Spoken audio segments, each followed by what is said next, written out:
అందరికీ praise lord. My name is Sai Prashasta. వీటి వలన విశ్వాసం కలుగును. రోమా 10:17.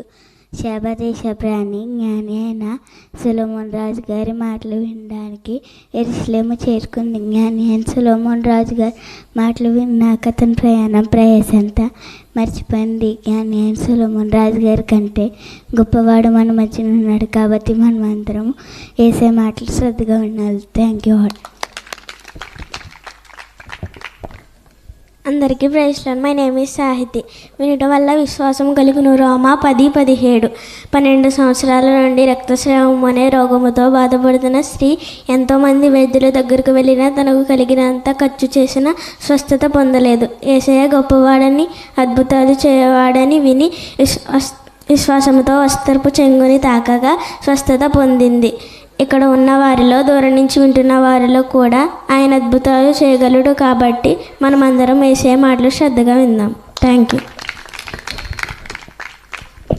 అందరికీ praise the lord. My name is Hanshitha. వినుట వలన విశ్వాసం కలుగును. రోమా 10:17. బేతనియా గ్రామంలో మరియా, మార్తా, లాజర్ ఉన్నారు. వారిలో మార్తా విస్తారమైన పనులు పెట్టుకుంది.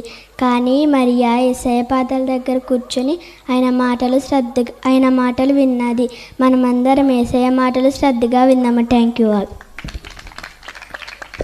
My name is Tanuja. I am studying 3rd class.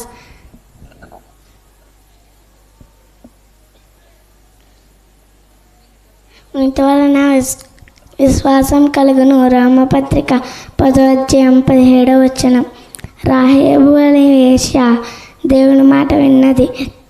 తన ఫ్యామిలీ అంతా రక్షింపబడెను. మనం కూడా యేసయ్య మాట శ్రద్ధగా విందాము. Praise lord. My name is Johnson. వినుట వలన విశ్వాసము కలుగును. రోమా 10:17. సీమోను పేతురు రాత్రంతా ప్రయాసపడి వలలు వేసినప్పుడు ఒక్క చేప కూడా దొరకలేదు. మరలా యేసయ్య మాట చెప్పున వల వేస్తే విస్తారమైన చేపలు దొరికాయి. మనమందరము యేసయ్య మాట శ్రద్ధగా విందాం. Thank you all. అందరికీ praise lord. My name is Paulson. వినుట వలన విశ్వాసము కలుగును. రోమా 10:17. శతాధిపతి యేసయ్య యొద్దకు వచ్చి, ప్రభువా, నా దాసుడు పక్షవాతముతో ఉన్నాడు. నీవు మాట సెలవిస్తే నా దాసుడు బాగుపడతాడు. దేవుని మాటకి స్వస్థత ఉంది.